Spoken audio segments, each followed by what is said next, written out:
Very good morning, students, and welcome to the digital classroom of General Science. Dear students, many of the students are coming to school and they are enjoying the physical presence in the school with the teachers. We teachers too are enjoying with you all. Students, during the physical classroom, I came to know that many of the students have not completed their workbooks. Please, it's a humble request. Please keep completing your workbooks as per the workbook exercise sent to you in the video lectures. So, I hope when we will meet next time, all those who come to the school have completed their workbook exercise, and all those who are not able to attend the school physically, please complete your workbooks. Now students, we had finished with lesson number 11 workbook exercise in the previous video lecture, and today we are going to start with a new lesson number 12, introduction to acid and base. So let's start with the lesson. Students, you can see the pictures of fruits on the screen. Amla, lemon, this is vinegar, then tamarind. Can you tell me what is the similarity in all these? Yes, they all have sour taste and they have a same compound present in them which gives the sour taste. Now this sour taste is due to the acid present in them. Now the acid which is present in the foodstuff, it is called as natural acid or carbonic acid. They are very weak acids. There are certain strong acids also about which we had already studied in 7th standard, like H2SO4, that is sulfuric acid, HCl, that is hydrochloric acid, HNO3, that is nitric acid. These acids are also called as mineral acids, and we have to handle them with great care because these acids, they can burn our skin. If their vapors are inhaled, it can cause harm to our health. So these acids are the strong acids and they are quite harmful to us. So these acids are added with water and they are made dilute, and then they are called as dilute acids, and these strong acids are called as concentrated acids. Then the next we are going to study about is bases.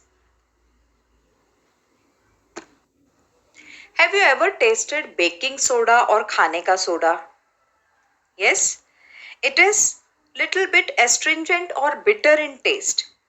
So the substances which are bitter in taste and are slippery in touch, when we touch them, they appear soapy.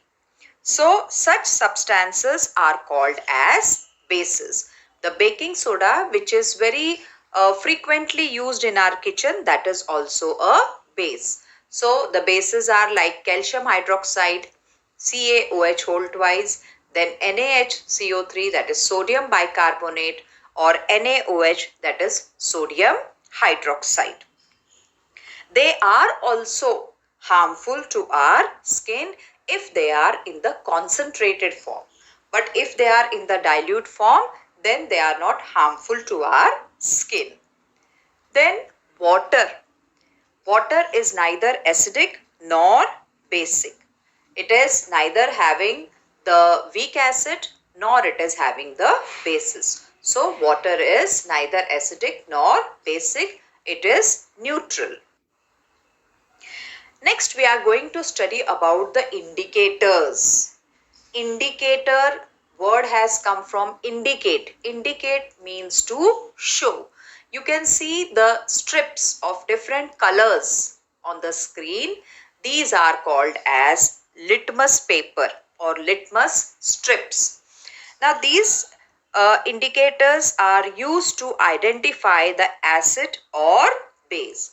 Whether the given substance is an acid or a base, that is find out with the help of the indicators.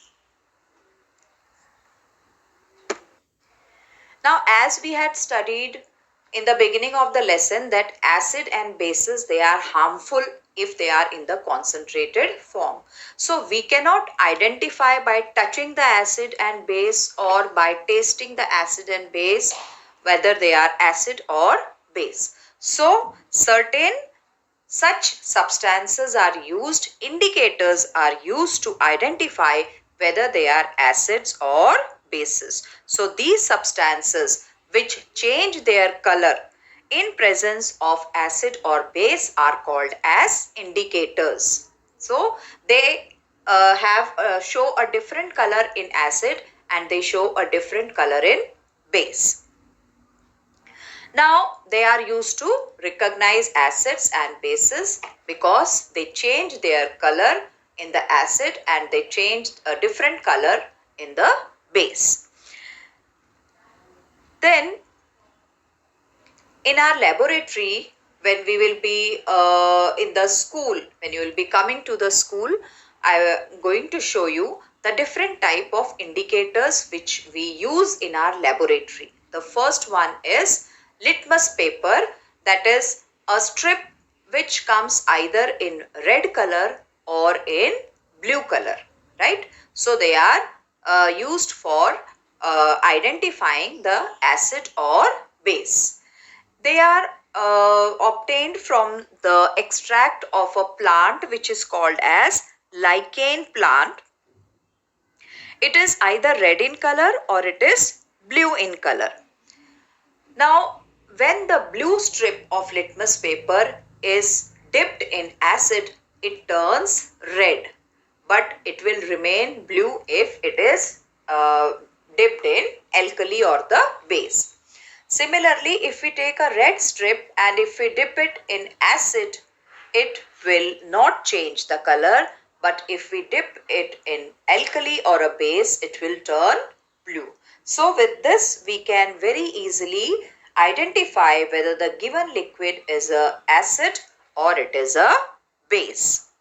Similarly, we have other indicators also which we use in our laboratory. They can be in the liquid form or they can be in the paper strip form. See, in the first picture you can see the litmus paper is there. The methyl orange paper is there, that is also an indicator, and phenolphthalein indicator is there.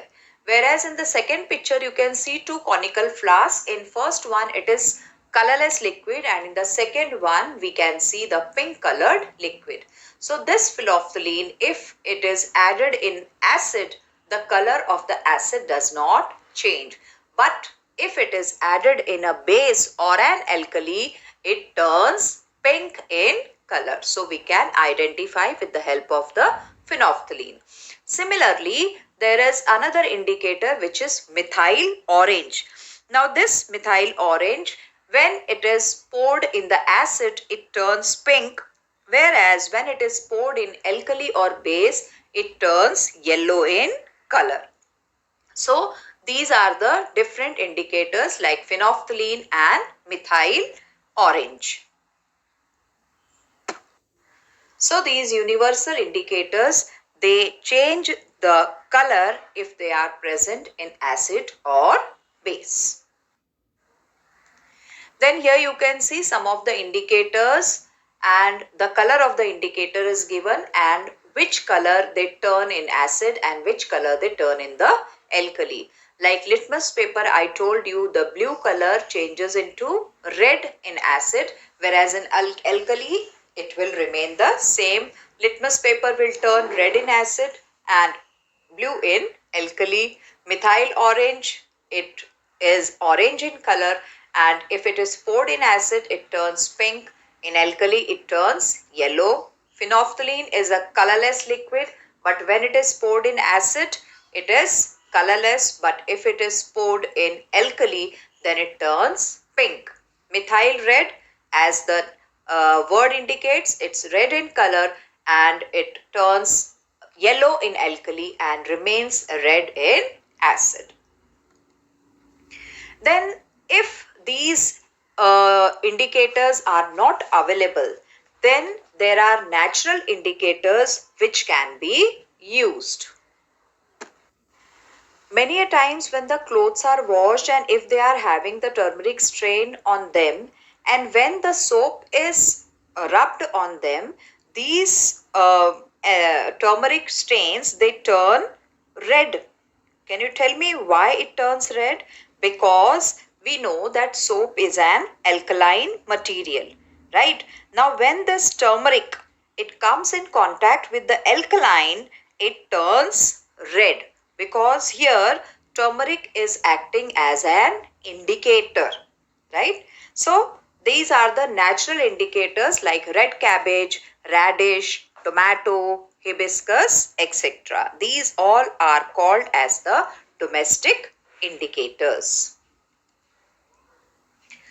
Then here this is given in the textbook. It is shown that if we take a strip of blue litmus paper and if it is dipped in the acid, the blue litmus turns red. And if we take a red litmus paper strip and if we dip it in a base, it will turn blue, right? This is very interesting. When students, you will be coming to the school, definitely I am going to show this, how this color change takes place. Now the next topic we are going to study is the acid. What is an acid? Acid is a substance which gives H plus ions in solution state. That is, they dissociate, they break up into positive hydrogen ion and chloride negative ion. So HCl, when it is in the aqueous state or the solution state, it dissociates, it break up into hydrogen plus ion and chloride negative ion.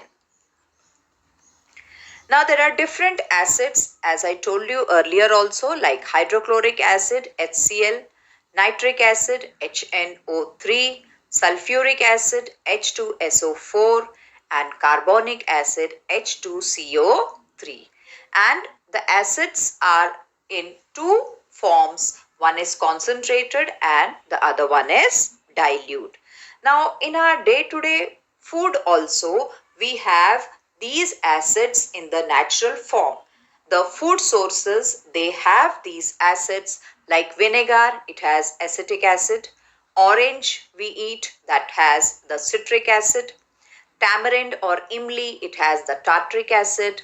Tomato has the oxalic acid. Curd has the lactic acid and lemon has the citric acid. So we are having acids in our food, but they are natural acids, so they don't have any harm on our body. Then we will start about the properties of acids. What are the properties of acids? First, as we know that acids are sour in taste, right? Then they contain the hydrogen ions. Okay.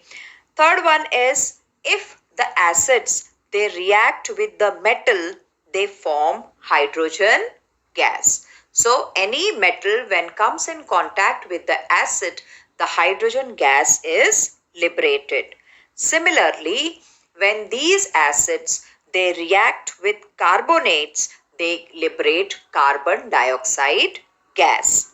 And the very important, as an indicator we had studied, that when it comes in contact with the blue litmus turns red.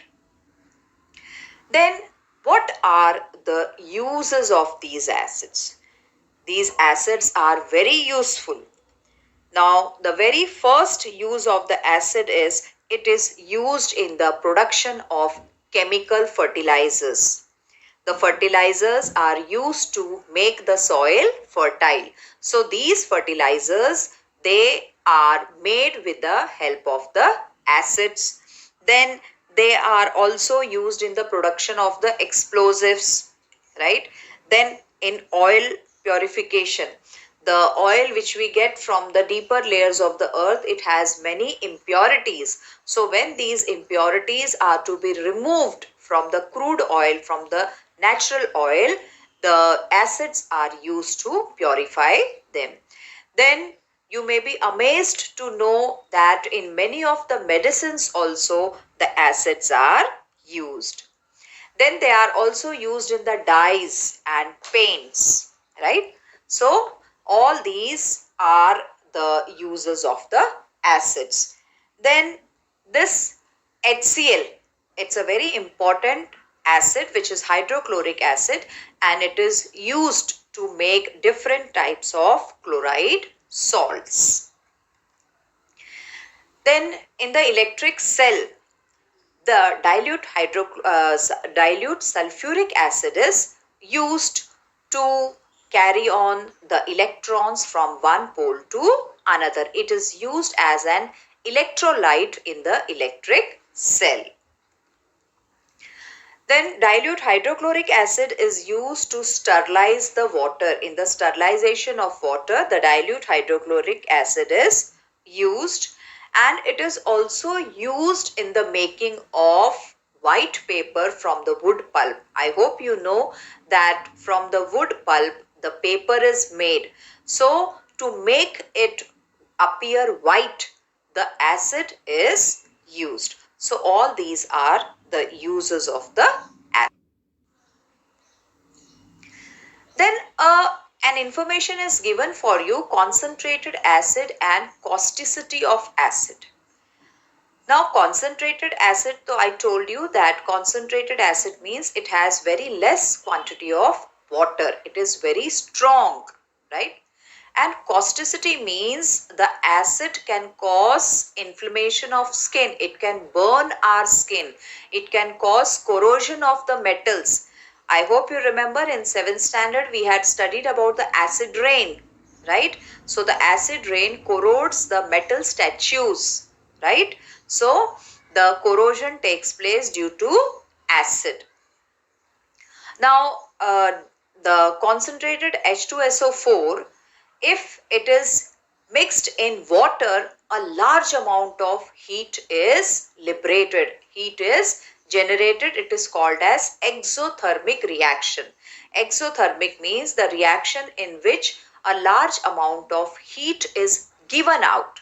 So if H2SO4 or sulfuric acid, if water is added in it, a reaction takes place and a large amount of heat is generated.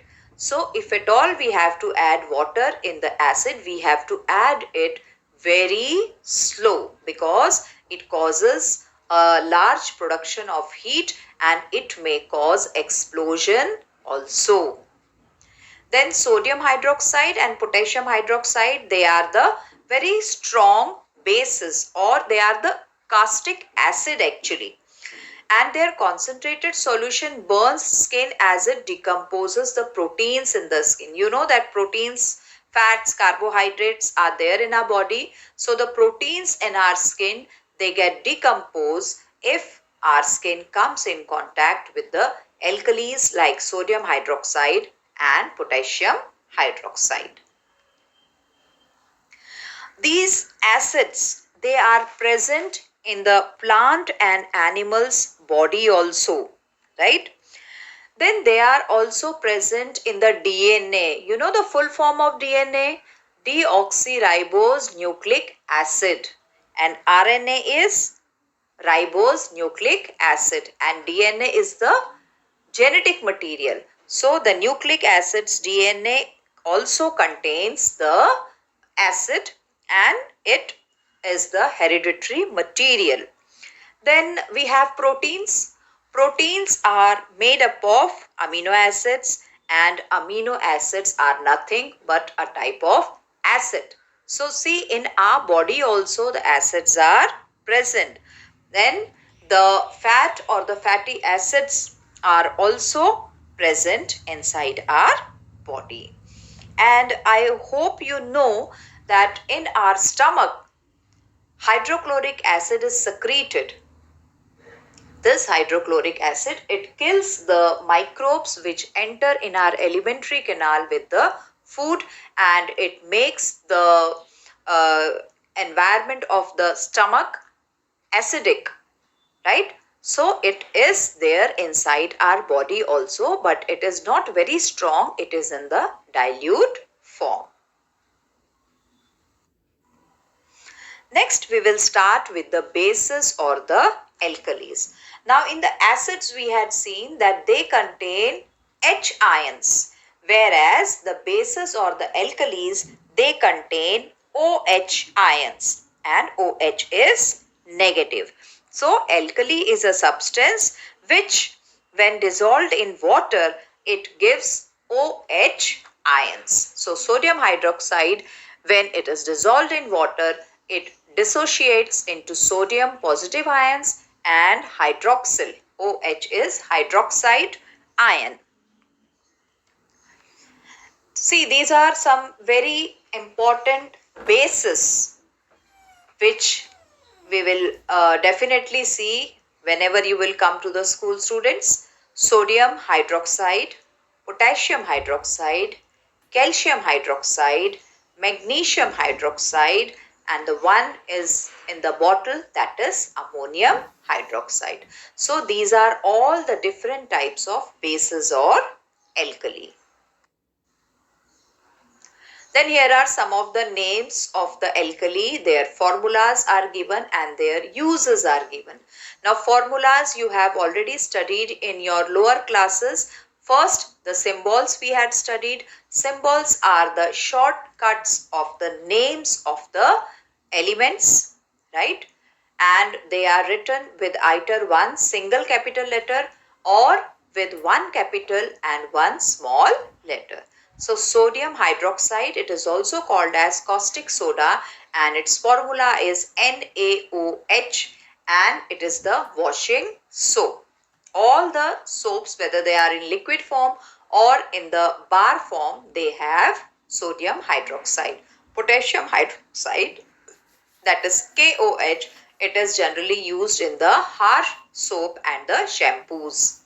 Calcium hydroxide or lime water, that is calcium OCaOH whole twice, that is lime or whitewash. The whitewash which we do on our walls of the house, that is the calcium hydroxide. Magnesium hydroxide or milk of magnesia. Have you ever suffered from acidity, students? Yes? When we suffer from acidity, we take the milk of magnesia. It is antacid. Okay.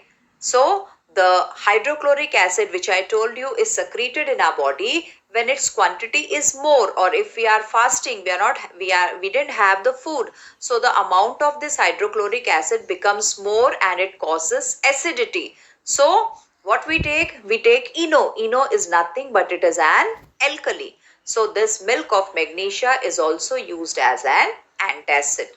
And ammonium hydroxide, that is NH4OH, it is used in the manufacturing of fertilizers.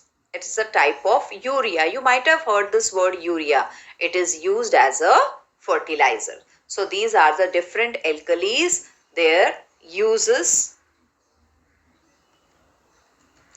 Then we will start with the properties of alkalis. Now, as I told you in the beginning, they have a bitter taste. The taste is very bitter. Then the second one is they are slippery. A simple example is soap. When you apply water and soap, it becomes slippery, foamy, right? Then they contain OH ion as the main constituent, whereas the acids, they contain the H ion as the main constituent. And the last one is that the metal oxides are alkaline in nature. When the metals, they react with the oxygen, their oxides are formed, and these oxides are alkaline in nature. Okay, so this is all about the alkalis. The last topic of the lesson is neutralization. Now, what is neutralization? Students, just now I told you that when you experience acidity, you take ENO, right? Why? Because ENO is a base and we have hydrochloric acid in our stomach.